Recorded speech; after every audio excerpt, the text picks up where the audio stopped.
Hey everybody! All right, so I hope I can grab about maybe 10, 15 minutes of your time. I wanted to go over some very important topics tonight about online strategy in relation to the proper sequence of things that you should be doing if you want the best chances for success. Okay, so first thing I'm going to say is a little disclaimer. Obviously, there are tons and tons of different types of businesses and industries, and what I'm telling you tonight is general rules which since I would say about 2007, 2008, I really put them heavily in place, and I'll explain why it was those years where this happened and where business kind of changed online a little bit. So just to give you a quick history, back in 1998, I recall building a site, and I remember that the neater that you could actually make the site, the more interesting it could be, the more likely you might get business. So it was like a spinning globe, or like some blinking text or something like that, and it was very cool, and it was like the cooler you could be, the more customers or more visitors you might have to your site just because it's unique and cool. So now, obviously, it was before this, but as years went by, and I recall specifically towards 2001, 2002, the idea of design online became a little more prominent and more pronounced. Again, I'm not saying that design wasn't important prior, but I just noticed this a lot more with clients I was working with and different jobs that I was doing. So what I mean by design, I mean there started to become a trend where it's like if I have the nicest website, I'm going to get the most business. And what I mean by the nicest website is, I mean if I have the nicest logo, if my design's the cleanest, if it looks the best, if it stands out the most. I shouldn't even use the word cleanest because that didn't really start to apply probably until like 2003 through 2005, the idea of being clean. And again, there might be, again, I'm not saying these things to create, opposition, because there's millions of websites online and millions of different ways people were doing things over the years. So a lot of this is a little arbitrary, but I'm gonna just try and stick with the facts as closely as possible from what I recall working with different companies, different types of businesses, and what they were looking for at that time, what the market was demanding.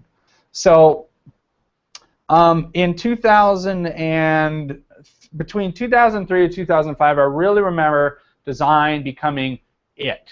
It was like it. The nicest design won, the best color palette, the best logo, the best style attracted the most customers. And this was from about 2005 until about 2007, 2008. Design was it. So now, keep in mind, most of this up to 2008. Now, obviously, not all the way to 2008 because, 2004, 2005, 2006, there started to be a considerable amount of other marketing channels online, and the social media market started to enter in a little bit with MySpace, and Facebook jumped in, shortly after that. So there was a considerable amount of changes that start to rapidly occur. However, a lot of the different channels weren't being taken advantage of until it became widely known and recognized, and the platforms were able to actually offer a way to make them useful. Using Twitter, using Facebook, using Instagram. Some of the newer ones, things like that. That were actually talking about more recent years. That were actually more ready and set up where you could actually do something in terms of promotion or sales or marketing your business. So anyway, I kind of got off topic a little bit, but my point is that there were different phases of what the market expectations were and what buyers online were looking for in terms of if they stumbled across your site, what made them more enticed to buy your product over somebody else's or contact you for service. And design happened to be one of those things. They became very popular, like I said, like around 2004, 2005, 2006. I remember really design was just really big, and almost every client I had was like, I want a really nice design. I want it to look really good. Everything, you know, it was just all focused around design, but there wasn't a whole lot of thought into how am I actually going to get more business with my website? How am I going to actually create new customers, create new business, create new, you know, whatever I'm trying to do? How am I going to generate more of that with my website? And design alone, of course, with function, wasn't going to do it anymore. And that is where a giant change happened in about 2008. And again, I'm telling you from my observations directly working in the market, dealing with customers and clients, building their websites, building their online presences, helping them through this process, the needs started to really shift at about 2008 into how am I going to sell online, how am I going to make money online. And again, this is I'm being a little bit general here, but I'm just telling you again, working directly with different clients in different industries, that the focus really became on how I'm going to more market my website, how I'm going to integrate social media, how I'm going to tie other things in and actually build a business. Well, I would say about 80 to 85% of my clients never really thought too much about how they were going to make money with their website or how they were going to attract new business necessarily. It was always more of how good is it going to look and how am I going to show my work or how am I going to show my products. It was never about how you're really going to generate that sale, how you're really going to generate the next customer, the next phone call, or whatever you're trying to achieve on that. So that's what I'm going to jump into right now, and that's why the title that I gave this exact presentation was something on the lines of the proper order proper order and sequence of designing your online presence. And when I say online presence, I'm referring to your website, your social media, any other marketing channels that you might be using, your advertising campaigns, paid or organic search type stuff, whatever you might be doing to try to generate more business. But so first I'm going to tell you this. The more time you can spend up front and dedicate or set aside or invest in an actual plan and strategy to create so that your presence, your online presence is actually reachable, contactable, findable, locatable, and all these ables, right? So that people can actually find you. So here we go. So here's this website, and it's really beautiful. It's got a nice big flower logo, and it's got these really beautiful pictures on the home page. And everyone that sees it goes, oh, this site is so nice. But there's no real direction. There's no real guidance. The site hasn't been search engine optimized. There's very little happening in terms of social networking. Maybe a post here and there, but no real organized activity occurring on the social media. And if you look at it in some of my earlier live presentations, I went over on a very specific topic of how this is generally underestimated by a business owner. How much each of these different types of marketing channels are actually underestimated and not taken into account up front. There's kind of an idea that you can build a website and people will just like it and come to it. And this has been true in a very small amount of cases. There have been sites that just became very popular very fast, just like the Beatles became very big very fast, and just like a lot of other rock bands that are in a very small percentage in comparison to how many rock bands there are out there. So keep that in mind as a little bit of an analogy, is like you're going up against millions of other sites, millions of other online presences and presentations. Who knows exactly how many competitors you have worldwide, and again, a lot of it's relevant to where you're located, what you're selling, so there's all kinds of variables there, but the point is that I covered, a lot of the what's normally not taken into account and fully looked at as a business owner before jumping into building a website or modernizing your current website in the first place. So we have a few different areas that are in this process and what we're actually trying to achieve. We have acquisition, right? Acquisition. That's basically how do you get new customers? How do you get new people learning about your service? So that's the first question. And then we have conversion. Once they find you, what's going to get them to click on your product? What's going to get them to continue on through your website to actually contact you, request a quote, request a service, more information, download something, whatever you're trying to do? How's that going to flow through? And then we have retention.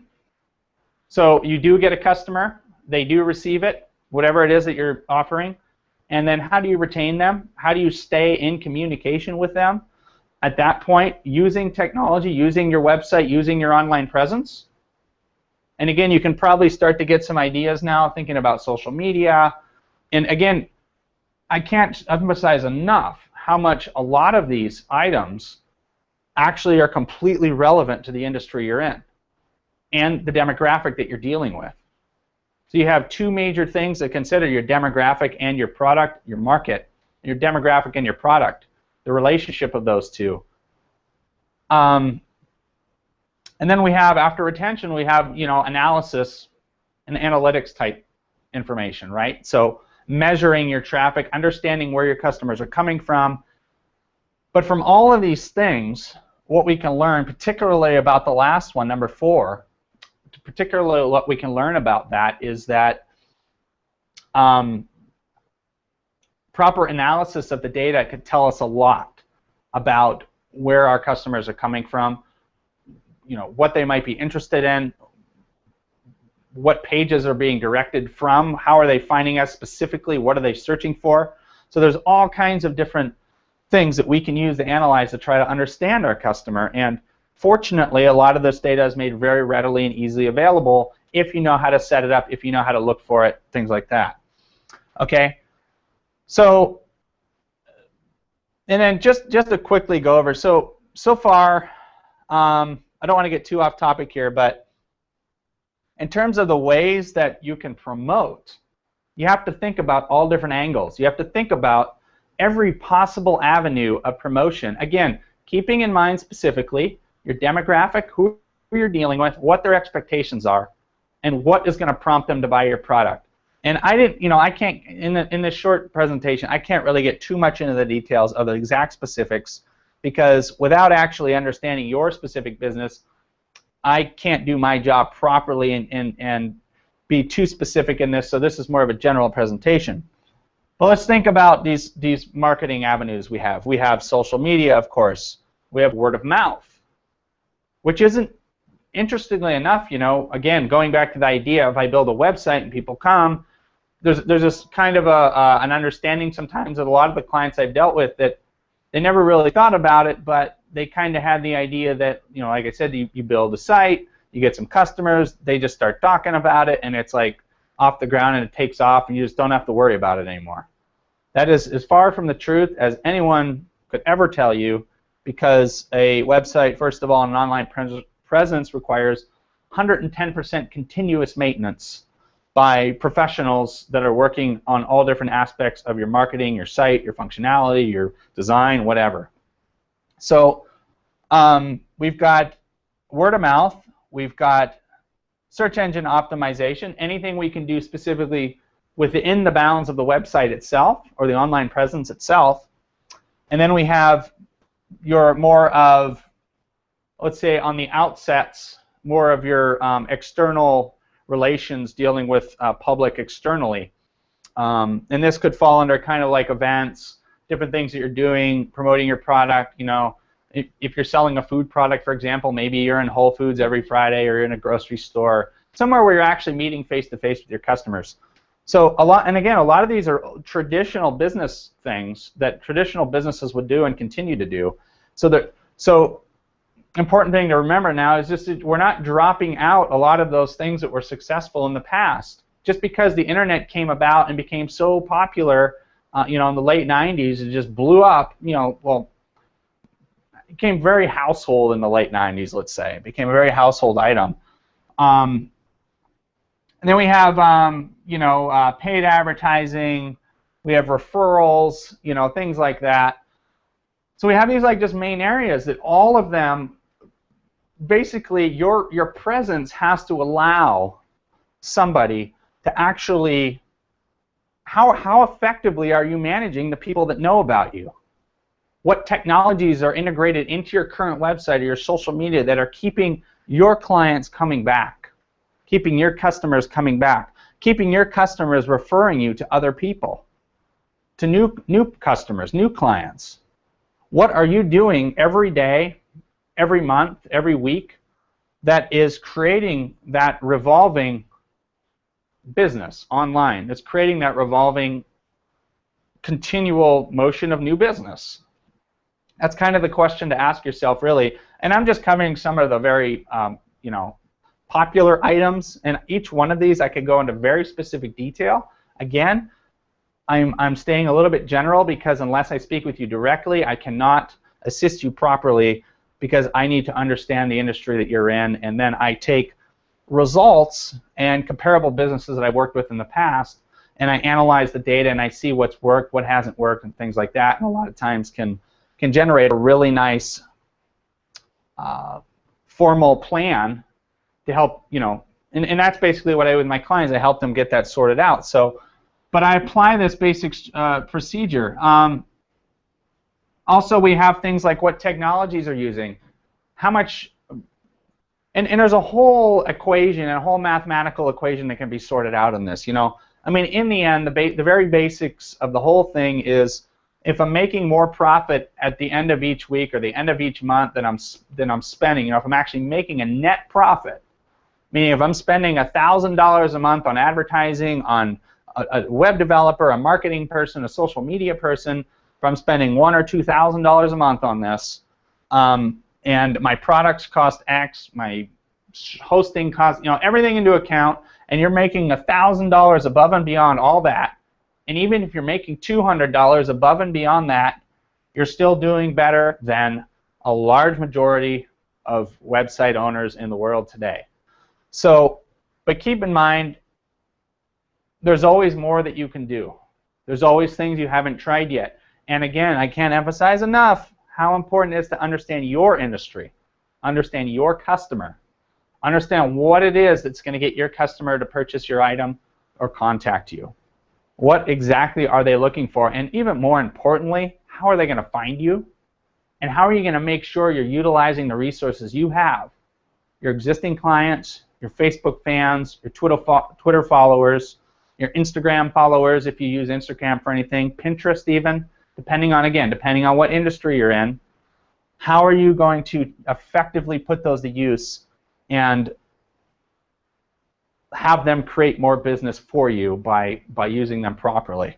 So that's really everything in a nutshell. But, and again, the real purpose of this presentation wasn't necessarily to get into all those details, but it was to, when you're planning your website, when you're planning your strategy, your online strategy, your marketing plan, your new design that you want to do with your website, when you're talking about investing and building a new website, a new presence,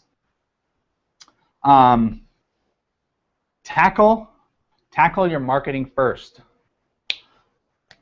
Tackle your marketing.